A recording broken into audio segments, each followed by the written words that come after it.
Okay, so we're going to survey in these ground control points. And these are actually what we use to turn the drone images into real data. So we've got a GPS system right here that's 2 centimeters accurate, and we're gonna survey this in. This is gonna tell us exactly where in space we are, both in the horizontal as well as the vertical. So we just go in, survey it, all done. And so now we're gonna set between 5 and 7 all throughout the site, and we're gonna use that to actually generate the maps and the models that we use to analyze the data.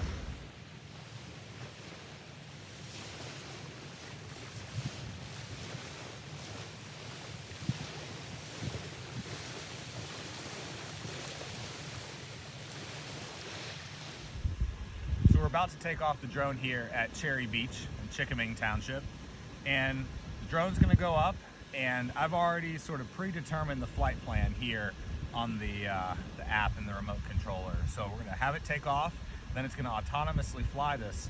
And the reason we do that is so everything is repeatable. So when we actually go out every single time, it's the same flight. When our citizen scientists go out, it's the same flight.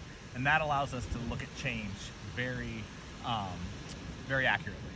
So without further ado, we're gonna take it off. So the drone takes off and it starts a course based on the inputs into the iPad, which we use an app called DJI Ground Control. A regular course, stopping at set increments to take images along the way. The course has overlapping lines so that we can rectify the images to those GCP points that you saw Ethan collect earlier.